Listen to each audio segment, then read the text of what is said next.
First contact and betrayal. The Vraxi Imperial fleet emerged from hyperspace in perfect formation, their crystalline ships casting prismatic reflections across Earth's atmosphere. Admiral Xenovac stood on the bridge of the flagship Eternal Dawn, her four eyes narrowing as she studied the primitive planet below. The humans had barely reached their moon, yet they had managed to detect the Vraxi probes months ago and send a cohesive response. Interesting. Their primary governing body requests communication, Admiral. Her communications officer reported, mandibles clicking in amusement. They're using basic radio waves. Patch them through, Xena commanded, straightening her ceremonial cloak. The Vraxi Empire had assimilated dozens of species over the centuries. This would be no different. The human that appeared on the screen was dark-skinned, with close-cropped silver hair and sharp eyes. I am Dr. Sarah Chen, Secretary General of the United Earth Council. On behalf of humanity, we welcome you to our solar system. Xena performed the traditional greeting gesture, upper arms crossed, lower arms extended. I am Admiral Xenovac of the Vraxi Empire. We have observed your species with great interest. The next 3 months proceeded exactly according to protocol. Cultural exchanges, technological demonstrations, diplomatic meetings, all carefully choreographed to demonstrate Vraxi superiority while offering the illusion of equality. The humans were remarkably quick studies, eagerly absorbing every scrap of knowledge the Vraxi deigned to share. Too eager, perhaps. They're accessing restricted databases again. Security Chief Krav reported 1 cycle. 3rd time this week. Different facilities each time. Xena dismissed his concerns. Let them play their games. They can't comprehend even a fraction of what they're seeing. But the humans kept surprising them. They asked increasingly sophisticated questions about Vraxi quantum mechanics. Their diplomatic teams made unprecedented connections between seemingly unrelated aspects of Vraxi culture. And their military leaders, they watched the Vraxi combat demonstrations with unsettling intensity. The Empire's intelligence director finally voiced what many had begun to suspect. They're learning too fast. The assimilation schedule must be accelerated. The invasion was launched at dawn, GMT. 50,000 Vraxi ships descended through Earth's atmosphere, weapons primed. They expected panic, chaos, immediate surrender. Instead, they found eerie silence. No radio chatter, no missile launches, no scrambling aircraft, just silence. They're not even trying to fight back. Xena's tactical officer sneered. Pathetic. The first wave of dropships hit their designated landing zones, military bases, government facilities, power plants. The second wave targeted population centers. The third wave never launched. Because that's when the humans showed their hand. Quantum encrypted transmissions suddenly flooded every Vraxi frequency. Their ship's navigation systems went haywire, plotting impossible courses. Defense screens flickered and failed, their crystalline matrices somehow disrupted at the subatomic level. And then the humans struck back. Weapons platforms that had been disguised as satellites opened fire with energy signatures identical to Vraxi plasma cannons. Ground-based installations revealed themselves, using perfectly calibrated frequencies to shatter the crystalline hulls of the invasion fleet. Fighter squadrons emerged from hidden bunkers, piloting hybrid craft that combined Earth and Vraxi technology in ways that should have been impossible. Dr. Chen's voice cut through the chaos on all frequencies. Admiral Vax, you assumed we were primitive because we chose to appear so. You thought us simple because we asked basic questions. You never considered that we might be testing you as much as you were testing us. Xena watched in horror as her fleet was systematically dismantled by the very technologies they had smugly demonstrated months ago. The humans hadn't just been learning. They had been reverse engineering everything they saw, finding weaknesses, developing countermeasures. Your empire has grown soft, Admiral, Chen continued. You've forgotten what it means to fight for survival. But humanity, we've been fighting since we first stood upright. We've spent our entire history preparing for this moment, whether we knew it or not. The Eternal Dawn's bridge shook as another volley of human weapons found their mark. Warning signals blared as system after system failed. This is humanity's message to your empire and any others watching. We will not be conquered. We will not be assimilated. We entered the galactic stage on our own terms, and we will remain on them. Remember this day, Admiral. Remember what happened when you mistook preparation for primitiveness. As Xena gave the retreat order, she finally understood. The humans hadn't been primitive at all. They had been patient, and in 3 short months, they had dismantled centuries of Vraxi military superiority. The galaxy would indeed remember this day, the day humanity announced itself not with grand speeches or displays of force, but with a masterclass in the art of strategic deception. And somewhere in a hardened bunker beneath Geneva, Dr. Sarah Chen was already composing humanity's first official message to the broader galactic community. It would be brief, but the meaning would be clear. We come in peace, but we come prepared. The silent response. The Galactic Assembly was in chaos. Delegates from 100 species argued across the vast chamber, their voices rising in a cacophony of translated demands and accusations. At the center of the storm stood Ambassador Krill of the Vraxi Empire, his ceremonial cloak noticeably absent, a sign of his disgrace. The humans violated all protocols. He insisted, mandibles quivering. They weaponized our diplomatic exchange. High above in the observation gallery, Fleet Commander Maya Rodriguez watched the spectacle with calculated indifference. Earth's first official representative to the Assembly wouldn't arrive for another 3 days, but humanity didn't need a voice here. Not yet. Their actions had spoken loudly enough. Her quantum-encrypted communicator hummed. Status report from Project Phoenix, Commander, the AI assistant whispered in her ear. The Vraxi destroyer we captured has been completely dismantled. Verification of our theoretical models is at 94%. Maya allowed herself a small smile. The Vraxi might be complaining about humanity's duplicity, but they still didn't understand the full scope of what had happened. They thought Earth had simply copied their technology. The truth was far more impressive. In the 3 months of cultural exchange, humanity hadn't just studied Vraxi tech, they had reconstructed the entire evolutionary path of galactic technological development. Each demonstration, each simple question, had been carefully designed to fill in pieces of a puzzle that stretched back thousands of years. Update from Olympus Base. The AI continued. The quantum prediction matrix is online. Current models suggest 3 major species are considering aggressive action against Earth. Maya checked her augmented reality display, watching as probabilistic scenarios played out in ghostly patterns only she could see.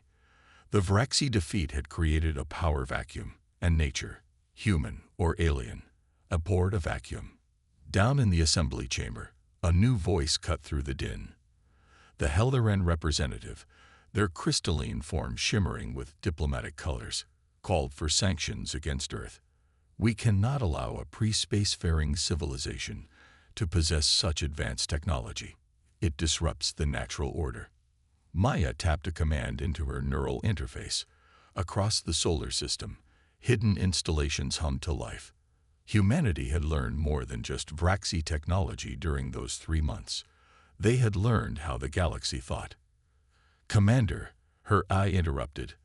The quantum arrays have detected unusual energy signatures at the edge of the system. Pattern matches Kraken-class stealth ships. Helleran manufacture. Of course.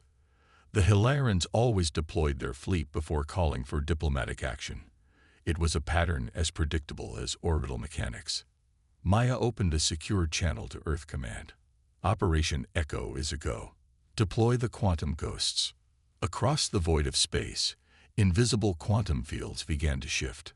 To Helleran sensors, it would appear that Earth had an armada of advanced warships waiting in the outer system. The ships weren't real. They were quantum mirages created by human-modified versions of Vraxi sensor technology. But the Hellerans wouldn't know that. In the assembly chamber, the Helleran representative's crystalline form suddenly flickered with shock colors.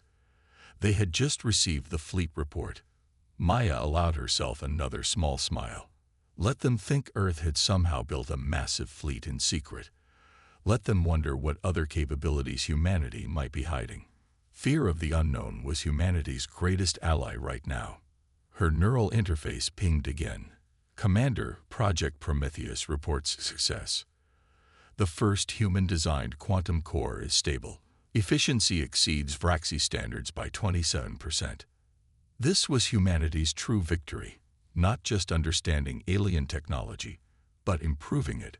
While the galaxy's powers debated and threatened, Earth's scientists and engineers were quietly leapfrogging centuries of development. The Vraxi had given humanity a glimpse of the possible, and that was their greatest mistake. Because humans didn't just copy, they innovated. They didn't just learn, they improved.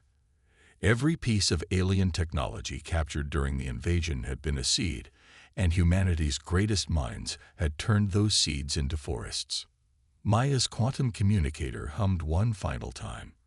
Commander, Dr. Chen is ready to begin Phase 2. Down in the assembly chamber, the arguments continued. None of them noticed Maya leaving the observation gallery. Her steps measured and confident. Let them argue. Let them threaten. Let them plan. Humanity's response would continue to be silence. Silence and preparation. Because the next time someone tried to test Earth's defenses, they wouldn't find stolen technology and clever tricks. They would face something entirely new, human ingenuity unleashed across the quantum realm. The galaxy had taught humanity how to reach the stars. Now humanity would show the galaxy how to transform them. And it would all begin with a simple message, scheduled to be delivered to the assembly in precisely 3 days. Earth is open for peaceful trade. All other approaches will be instructive. Operation Lighthouse. The shipyards of Titan gleamed under Saturn's rings, a testament to humanity's rapid technological evolution. Within the massive crystalline domes, quantum fabricators shaped materials that shouldn't exist, creating ships that defied conventional physics. At the heart of this industrial marvel, the UES Prometheus took form, humanity's first true contribution to galactic science. Dr. James Patel stood in the observation deck, his dark eyes reflecting the ethereal glow of quantum forges. Next to him, Ambassador Lyra from the Centaur Confederation shifted uncomfortably in her environmental suit. You understand, she chittered through her translator. Many species are concerned about this project. A ship powered by quantum consciousness. James smiled, remembering the day they'd cracked the code. The Vraxi taught us about quantum mechanics. The Hilarians showed us crystalline computing, but they never thought to combine them with human neural architecture. Below them, the Prometheus's neural core pulsed with soft blue light. It wasn't just a quantum computer, it was a hybrid consciousness, a symphony of human and artificial intelligence woven into the quantum fabric of space-time itself. Director Chen is ready for you, Dr. Patel, his AI assistant whispered. The assembly broadcast begins in 20 minutes. James nodded to Ambassador Lyra. Would you like to witness history? The broadcast chamber was a sphere of pure quantum crystal, allowing instantaneous communication across the galaxy. Dr. Sarah Chen stood at its center, her silver hair now streaked with more gray than 3 years ago, but her eyes still sharp as ever. Are we ready? She asked as James entered. The Prometheus is at full quantum coherence, he confirmed. All 37 alien observation teams are in position. The galaxy won't be able to deny what happens today. Chen's expression was steel. They still think we're bluffing, that the Prometheus is just propaganda. Their skepticism works in our favor, James reminded her. The more they doubt, the more impact the demonstration will have. The quantum crystal hummed to life, projecting their images across countless worlds. In the Galactic Assembly, representatives from every known species fell silent as Chen began to speak. 3 years ago, Earth was attacked because we were deemed primitive. Today, we offer the galaxy something unprecedented. The Prometheus project represents a fundamental shift in how we understand reality itself. On cue, the massive ship rose from Titan's surface, its quantum wake distorting the very fabric of space. But unlike traditional ships, there was no violence to its movement, no brute force against nature. The Prometheus moved like it was dancing with space-time itself. What you are witnessing, Chen continued, is not just a new form of propulsion. It is a partnership between consciousness and quantum reality. The Prometheus doesn't fight against the universe, it collaborates with it.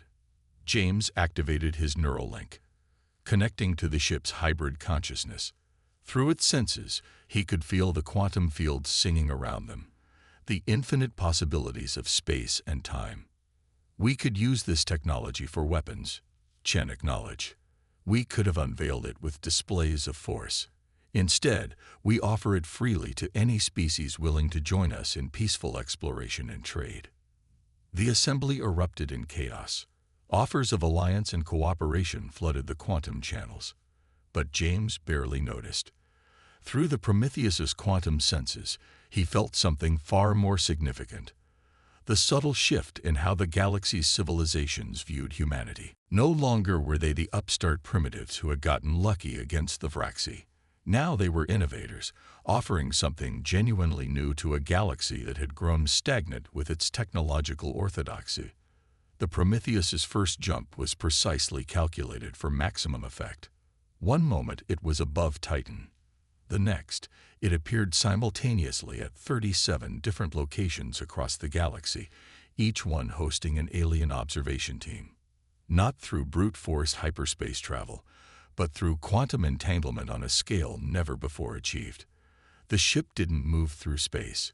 It danced with probability itself, existing in multiple places through the sheer elegance of its design. This is humanity's real message to the galaxy, Chen declared. We don't seek to conquer or dominate. We seek to understand, to innovate, to expand not just what is possible, but what is imaginable. The ship returned to Titan with the same fluid grace, its quantum wake leaving ripples that scientists would study for decades. But the real impact wasn't technological. It was psychological. In a single demonstration, humanity had shown that they weren't just quick learners or clever adapters. They were something far more dangerous to the galactic status quo. They were originators. As the broadcast ended, Ambassador Lyra turned to James, her alien features unreadable. "You know this changes everything," she said softly. James nodded, watching the quantum fields dance around the Prometheus. That was the point. The galaxy taught us to reach for the stars. We're teaching them to dance with them. In the quantum crystal chamber, Chen was already receiving the first treaty proposals. But everyone knew the real negotiations wouldn't be about technology or trade. They would be about ideas. Because humanity hadn't just built a better ship. They had shown the galaxy a new way to think. And that, more than any weapon or shield, was what made Earth a true power in the cosmic dance. The diplomatic dance. The grand nexus of Alpha Centauri shimmered like a jewel against the void. Its quantum crystalline structures housing representatives from over 300 species. At its heart, the newly established human embassy stood unique, a perfect fusion of Earth architecture and alien engineering that seemed to shift and flow with the thoughts of its occupants. Ambassador Elena Santos moved through the crowded diplomatic reception, her neural augments quietly processing the hundreds of alien languages and cultural protocols swirling around her. 5 years after Operation Lighthouse, humanity's position in the galaxy had evolved in ways no one could have predicted. The Hive Mind Collective requests clarification on human individuality within quantum consciousness frameworks, her AI assistant whispered through the neural link. Priority level, diplomatic. Elena smiled, approaching the cluster of crystalline beings that represented the collective. Their forms rippled with curious patterns, a sign of intellectual excitement in their species. "We understand you allow individual minds to merge with ship consciousness," the collective's primary node hummed. "Yet you maintain distinct identities. This seems inefficient." "Quite the contrary. Elena replied, activating a small quantum demonstration field. Within it, patterns of human and AI consciousness dance together, separate yet harmonious. Our strength lies not in uniformity, but in the creative friction between different perspectives. Across the room, Dr. James Patel was deep in discussion with a group of Vraxi scientists, former enemies now eager students of human innovation. The Prometheus project had changed more than just space travel. It had transformed the galaxy's understanding of consciousness itself. Ambassador, her eye interrupted. Priority alert from Earth Command. The Proxima incident is underway. Elena's expression didn't change, but her quantum augments registered a spike in anticipation. Right on schedule. At that moment, every quantum communication device in the Nexus activated simultaneously. A live feed showed a massive Drachnid warfleet, notorious pirates and raiders, emerging from hyperspace near Proxima Centauri. Their target was obvious: the human quantum shipyards. The diplomatic reception froze, all eyes turning to the display. The Drachnids had been testing human borders for months, dismissing the Prometheus project as a one-off demonstration. Now, they would learn the truth. The quantum shipyards shimmered and disappeared. Not destroyed, simply shifted into a different quantum state, becoming effectively invisible and intangible to conventional space. Around the Drachnid fleet, space itself began to dance. Human ships emerged from quantum space, but not as weapons of war. Instead, they created an intricate pattern of quantum fields, a geometric symphony of consciousness and physics. The Drachnid fleet found itself enveloped in a multidimensional lattice of pure possibility. What's happening to them? The hive mind collective thrummed with curiosity. Belin allowed herself a small smile. We're showing them alternatives. Each Drachnid ship's quantum consciousness was being gently interfaced with, shown billions of possible futures, peaceful ones, prosperous ones, futures where their species' renowned fighting spirit found expression in exploration and discovery rather than raiding. The Drachnid fleet hung motionless for exactly 3 minutes. When movement resumed, it wasn't a retreat. It was a transformation. Their weapons powered down, and their quantum signatures shifted to match the harmonious frequencies of human ships. There, accepting neural interface connections, one of the Vraxi scientists whispered in shock. The Drachnids are voluntarily linking with human quantum systems. Because we didn't try to defeat them, Elena explained to the astonished gathering. We showed them a better way to be themselves. The reception erupted in excited discussion. Species that had been hesitant to engage with human quantum technology were suddenly clamoring for treaties and trade agreements. The hive mind collective's crystals pulsed with patterns never before recorded, but Elena's attention was drawn to a quiet figure watching from the embassy's quantum observation deck. Dr. Sarah Chen, now serving as Earth's Secretary of Innovation, nodded slightly in approval. This had been the true purpose of Operation Lighthouse from the beginning. Not just to demonstrate human technological capability, but to show a new way of handling conflict. Power wasn't about destruction or domination. It was about transformation. The Drachnid flagship is requesting permanent quantum interfacing protocols, her AI reported. Their entire species' neural architecture is beginning to shift towards quantum harmony. Elena opened a secure channel to Earth Command. Phase 4 is complete. The galaxy is ready for the harmony protocols. Because this was humanity's greatest weapon. Not the ability to destroy or conquer, but to inspire evolution. Each species that joined the quantum network brought new perspectives, new ways of thinking, new possibilities. The diplomatic reception continued, but now with a different energy. The various species weren't just discussing trade or technology anymore. They were imagining futures they had never considered possible before. And in the quantum fields that permeated the Nexus, human and alien consciousness began to dance together, separate yet united, each voice distinct yet part of a growing cosmic harmony. The galaxy was learning what humanity had discovered in those first desperate months after the Vraxi invasion. The greatest power lies not in the ability to end possibilities, but in the wisdom to expand them. New dawn.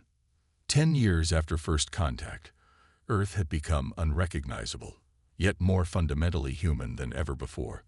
Quantum spires rose from every major city, their crystalline networks pulsing with the combined consciousness of billions. But between them, children still played in parks, artists painted with physical brushes, and old couples still danced to music played on ancient instruments.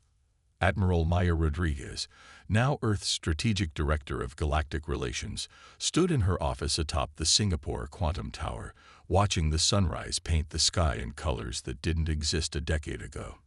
The quantum revolution had even changed how humans perceived reality itself. Final preparations are complete, her AI partner, Atlas, reported. The harmonic convergence can begin whenever you're ready. Maya's quantum-enhanced senses extended through the galactic network, feeling the anticipation building across thousands of worlds. Today, humanity would reveal its ultimate project, one that had been in development since the very first days of the Vraxi invasion. "Connect me to the network, full spectrum," she commanded. The quantum field expanded around her, and suddenly she was everywhere at once.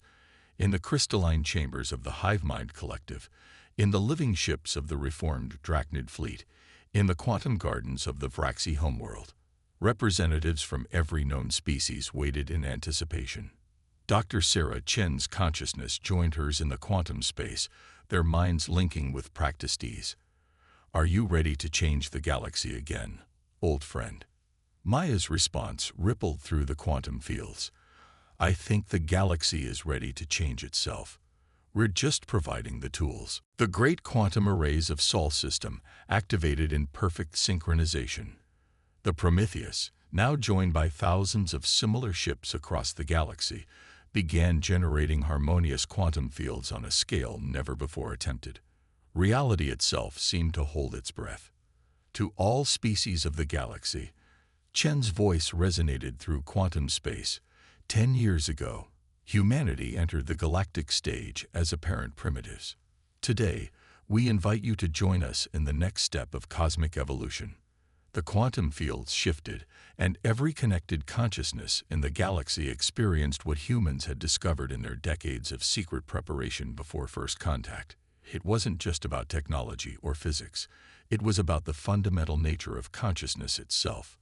"We discovered something extraordinary in our earliest quantum experiments," Maya continued. "Consciousness isn't just an observer of quantum reality. It's an integral part of it.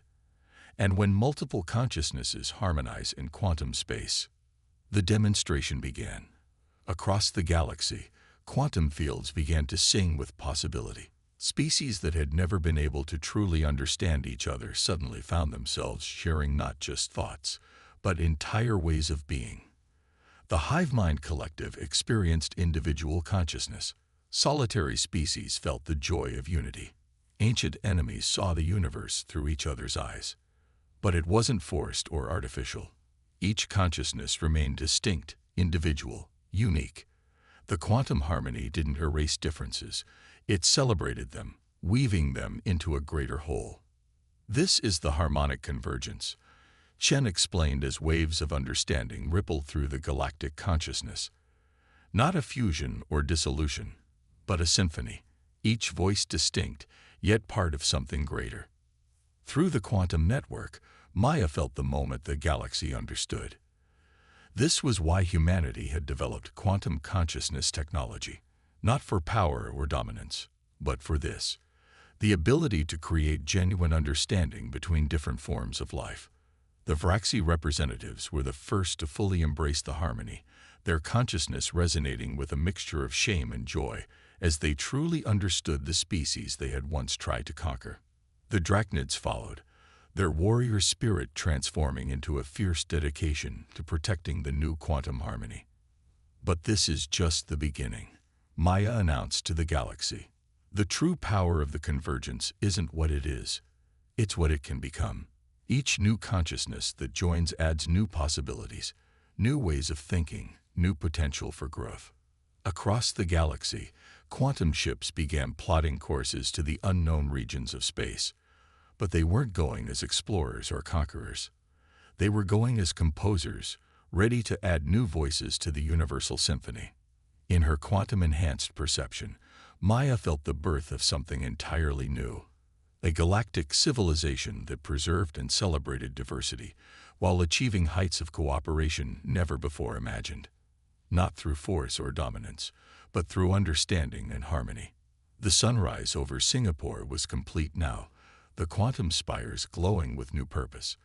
In parks below, children played while simultaneously experiencing the wonders of 1,000 alien worlds. Artists painted with colors they could only perceive through quantum consciousness, and couples danced to music that contained the rhythms of the cosmos itself. Ready to explore what's next, Chen's consciousness brushed against Maya's in the quantum field. Maya's response resonated through the galactic network, carrying with it the fundamental truth humanity had discovered.